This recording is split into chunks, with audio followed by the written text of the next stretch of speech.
¿Hasta dónde pueden llegar los celos? Día de San Valentín de 2021. A plena luz del día, en una calle céntrica, Josh Ellis Salazar Rojas, una joven madre venezolana de tan solo 22 años, fue atacada con extrema violencia. Antes de eso, comenzaron a aparecer mensajes de amenaza de manera constante, presagiando una tragedia que se acercaba. ¿Qué ocurrió realmente ese día? ¿Quién estaba detrás de este crimen y por qué?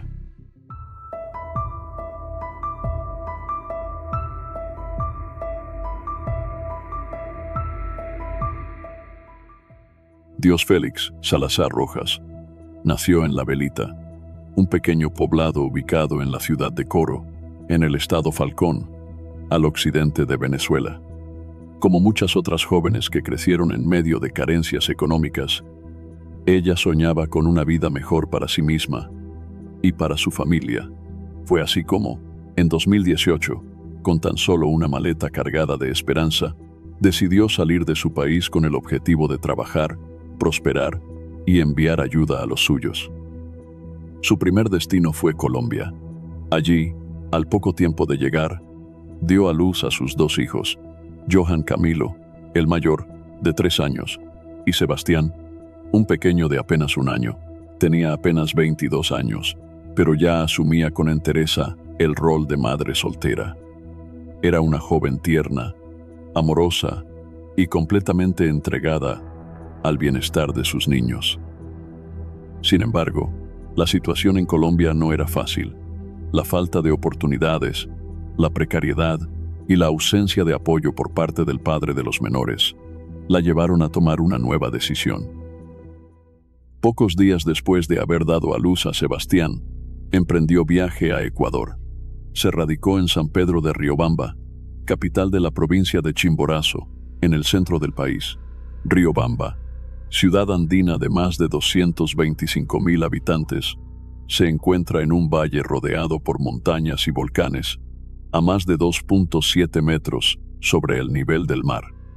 Fue en ese paisaje de alturas donde Dios Félix volvió a intentarlo todo. Allí, alquiló un espacio modesto, compró una nevera y un televisor para entretener a sus hijos con dibujos animados. Su objetivo era claro: trabajar duro, ahorrar y algún día regresar a Venezuela con lo necesario para asegurarles a los suyos una vida digna. Como la mayoría de los migrantes venezolanos, cargaba con la esperanza del retorno, pero también con la dura realidad de la sobrevivencia. Enfrentó la inestabilidad laboral, los bajos salarios y, en ocasiones, condiciones injustas. A pesar de todo, no se rindió.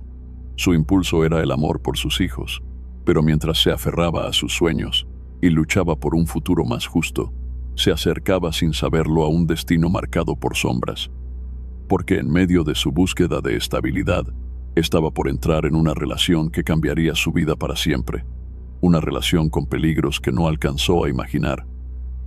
A mediados del año 2020, cuando ya se había establecido con cierta estabilidad en Riobamba, Dios Félix creyó que el amor tocaba nuevamente a su puerta. Fue entonces cuando conoció a un hombre que la hizo ilusionarse otra vez.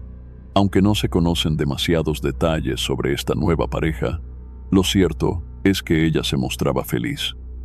Así lo demostró en agosto de ese mismo año, cuando compartió un video en sus redes sociales, agradeciendo los regalos recibidos por su cumpleaños.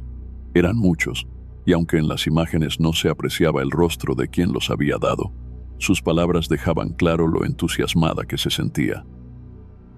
Pero esa felicidad duraría poco.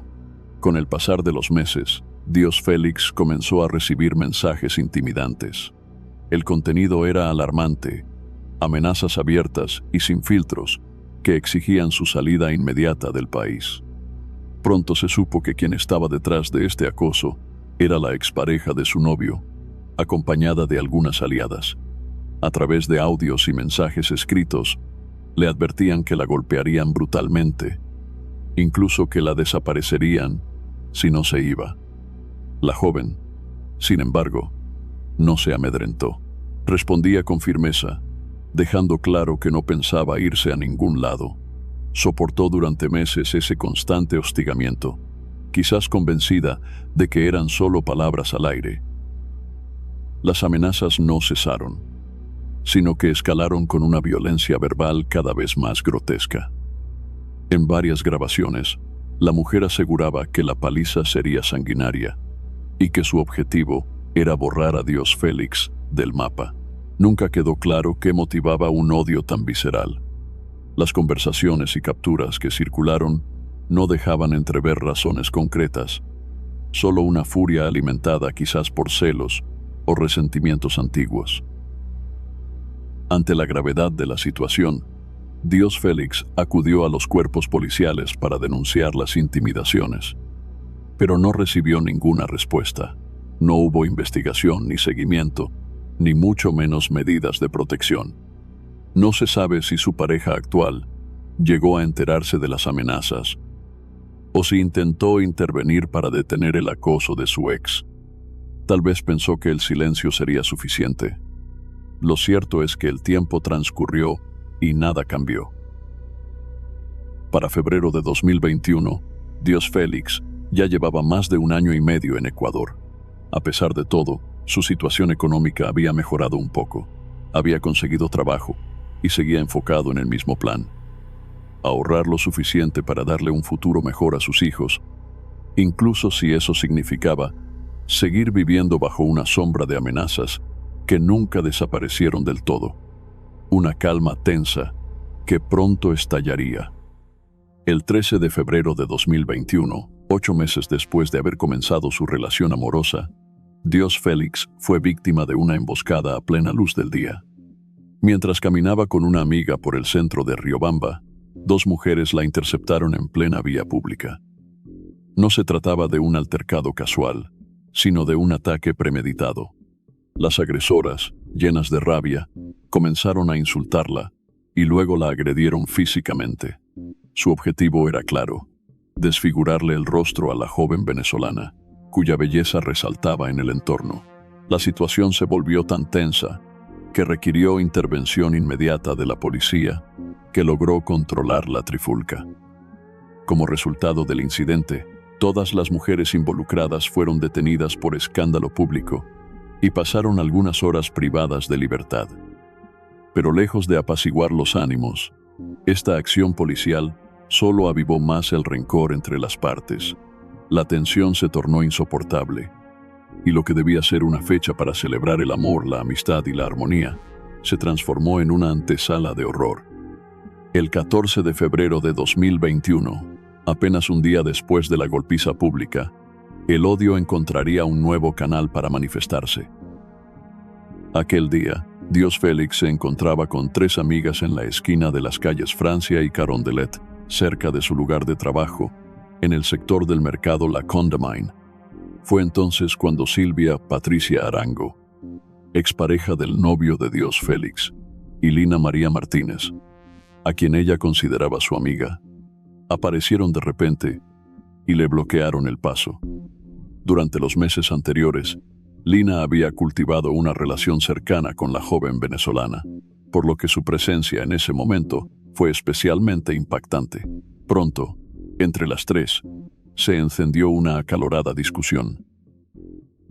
En medio de la confusión, Lina aprovechó un momento de descuido para rociarle gas pimienta en el rostro. Dios Félix, con los ojos ardiendo y completamente desorientada, quedó a merced de sus atacantes.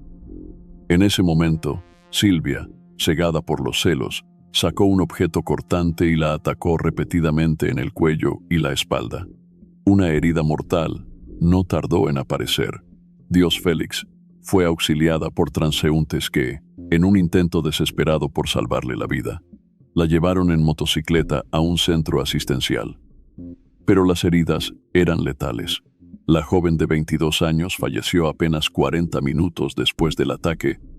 Al día siguiente del asesinato de Dios Félix, su hermana Aleira dio inicio a una intensa campaña en redes sociales, especialmente en Instagram.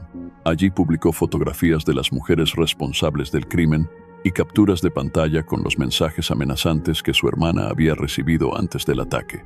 No se trataba solo de visibilizar el caso, sino de movilizar la solidaridad colectiva para evitar que el asesinato quedara impune.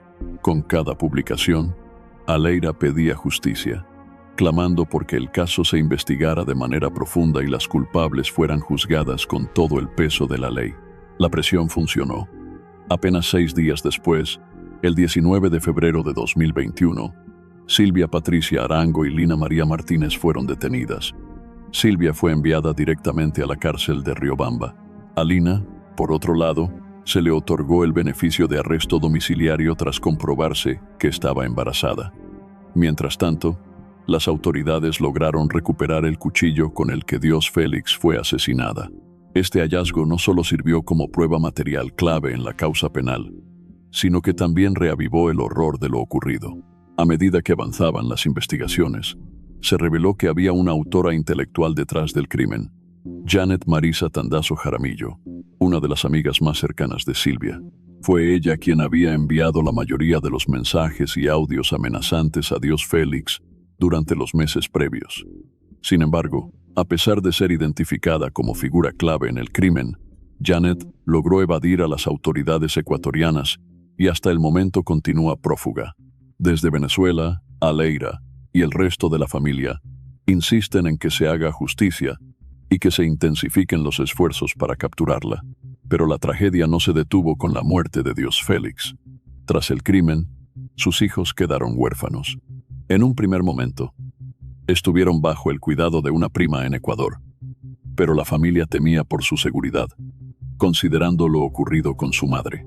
Mi hermana estuvo viva durante 40 minutos y pidió que sus hijos estuvieran con nosotros. Los niños tienen que estar con su familia, expresó Aleira a los medios. Con mucho esfuerzo, lograron que el consulado venezolano en Ecuador interviniera en el caso y se iniciaran los trámites necesarios para repatriar a los niños a Venezuela, donde pudieran crecer bajo la protección de sus seres queridos. La madre de Diosellis rompió el silencio con una declaración tan desgarradora como poderosa. Expuso su dolor profundo ante los medios y clamó justicia por el asesinato salvaje de su hija. Según sus palabras, Diosellis era una joven de corazón puro, incapaz de detectar el nido de serpientes en el que se encontraba. Aseguró que, desde el fondo de su alma, siempre le había advertido que no confiara en quienes se hacían llamar amigas. En su juicio, la mataron por envidia, por su forma de ser y por la luz que irradiaba. Mientras tanto, la familia seguía movilizándose, implorando ayuda para lograr el traslado de los hijos de la joven asesinada. Y fue gracias a esa presión persistente que, finalmente, el 11 de marzo de 2021, Sebastián y Johan Camilo, los pequeños de Diosellis, fueron repatriados a Venezuela. Allí, su tía Aleira se convirtió en su nuevo pilar, asumiendo su cuidado con entereza y amor desde el primer instante. En paralelo, el sistema judicial ecuatoriano avanzaba en el proceso penal contra las autoras materiales del crimen. La Fiscalía presentó como pruebas contundentes la autopsia forense, el arma homicida y un video de vigilancia grabado por una cámara cercana al lugar donde ocurrió el asesinato, elementos claves para establecer la culpabilidad. En agosto de ese mismo año, se dictó la primera gran sentencia. Silvia Patricia Arango, de nacionalidad colombiana, fue condenada a 34 años y 8 meses de prisión, tras ser declarada autora directa del asesinato. El Tribunal de Garantías Penales de la provincia de Chimborazo también le impuso una multa de $340,000 y una reparación económica de $10,000 a favor de la familia de Diosellis. En cuanto a Lina, la mujer que arrojó el gas pimienta, recibió una medida sustitutiva de libertad.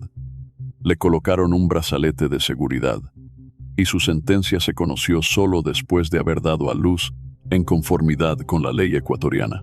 Mientras en Ecuador la justicia daba sus primeros pasos, en Venezuela, la familia de Diosellis luchaba día a día con el vacío que dejó su partida. En su perfil de Instagram, Aleira publicaba mensajes atravesados de dolor. Contaba que desde pequeña su hermana lloraba mucho y hacía berrinches, pero que ella siempre la cuidó con amor. También recordó momentos felices, como cuando lograron organizarle una fiesta de 15 años, a pesar de las limitaciones económicas. Aleira cerró su homenaje con una promesa firme: cuidar a sus dos sobrinos como los tesoros que son, y protegerlos tal como lo habría hecho su valiente madre. Con el asesinato de Diosellis Salazar, la cifra de migrantes venezolanos asesinados de forma brutal en el primer trimestre de 2021 ascendía a 4. En solo un mes, mujeres y hombres que habían emigrado buscando una vida digna en Colombia, Ecuador o Perú, fueron víctimas de ataques letales. El 11 de febrero, Dayana Caterina Jiménez, de 39 años, fue apuñalada en las calles de San Victorino, en El Socorro, Colombia. Dos jóvenes la abordaron cuando estaba sentada en una banca y la atacaron sin piedad con un arma blanca, dejándole heridas mortales en el cuello, la espalda y el abdomen. Murió antes de llegar al hospital. El 24 de febrero, en Perú, otro venezolano, Jonaiker Orellana, también de 39 años, fue asesinado en un parque de San Martín de Porres, en Lima. Según testigos, el crimen fue motivado por un ajuste de cuentas.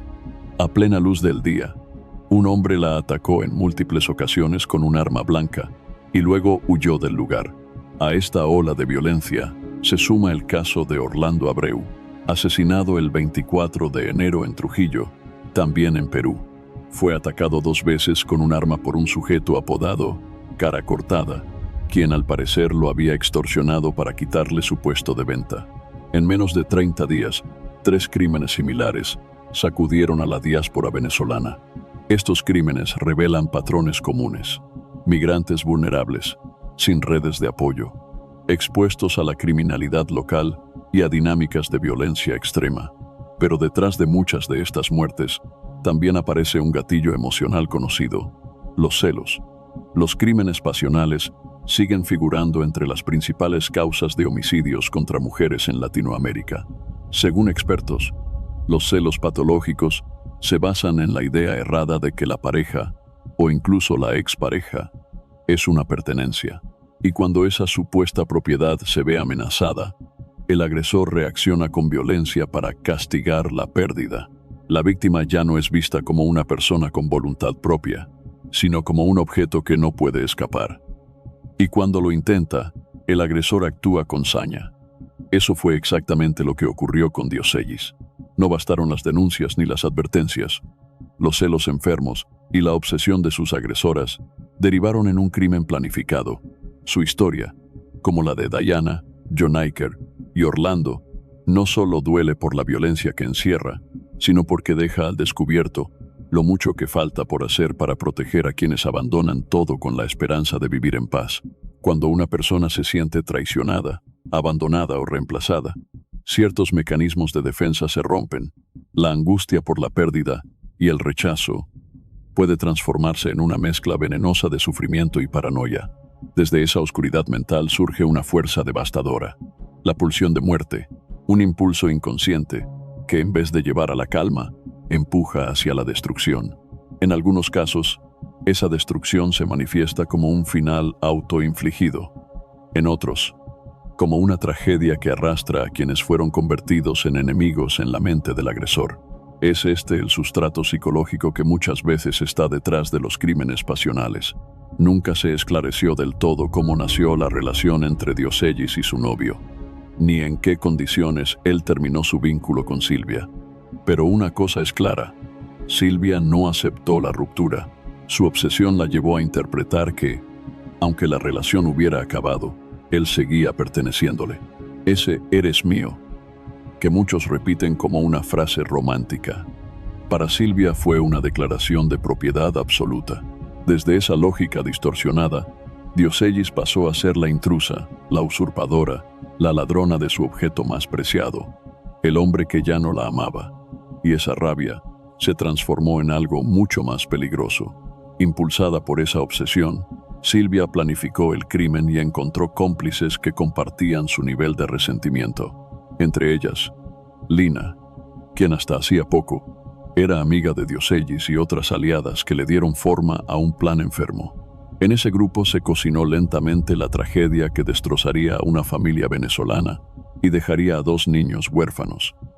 Porque en la mente de Silvia, si no podía tener a ese hombre, entonces nadie más debía hacerlo. El odio la consumió. al punto de borrar cualquier atisbo de humanidad. Ya no era amor, era puro rencor, llevado hasta sus últimas consecuencias. El caso conmocionó a Ecuador, recordando otra tragedia similar ocurrida en enero de 2019. En aquella ocasión, una venezolana embarazada fue asesinada en plena vía pública por su expareja, también de nacionalidad venezolana. Jordi Rafael, el agresor, la mantuvo secuestrada durante más de una hora a la vista de todos. Policías, peatones, cámaras. Nadie pudo evitar el final. La apuñaló frente al país entero. Así como Silvia dejó de ver a Diosellis como una persona, Jordi dejó de ver a Diana como una vida. En ambos casos, el amor fue solo la excusa. Lo que realmente mató fue el odio. En medio del caos, con la multitud intentando intervenir y los policías apuntando sus armas, el atacante sostuvo a Diana Carolina por el cuello sin escuchar súplicas. La acorraló y, sin piedad alguna, le asestó múltiples puñaladas frente a todos. A pesar del intento desesperado por salvarla, ni ella ni el bebé que llevaba en su vientre lograron sobrevivir. Tras ser reducido, el agresor intentó tomar una decisión extrema, pero fue trasladado a un centro médico bajo custodia. Este crimen atroz marcó un antes y un después en Ecuador. Las estadísticas oficiales hablaban de más de 300 femicidios entre 2014 y 2018, pero organizaciones independientes afirmaban que la cifra real era mucho más alta. El asesinato de Diana desató no solo indignación, sino también una preocupante ola de ataques contra migrantes venezolanos, mientras el gobierno endurecía los controles fronterizos, como si la violencia tuviera nacionalidad, como si el odio necesitara pasaporte. Pero lo cierto es que los celos enfermizos, en manos de una mente desequilibrada, pueden convertirse en armas letales. Lo que se disfraza de amor muchas veces no es más que control, posesión y egoísmo. Diana, como Diosellis, como Brenda, representan vidas jóvenes arrebatadas por quienes no supieron amar, solo destruir. Y mientras la justicia llega lenta, el dolor queda latiendo en las familias, como una herida que no cierra. Gracias por acompañarnos en esta historia. Si este contenido te impactó, te invito a darle like, compartirlo y suscribirte al canal para que más voces como la de Diana sean escuchadas. Activa la campanita para no perderte ninguno de los casos que contamos aquí, donde la verdad y la memoria se convierten en justicia.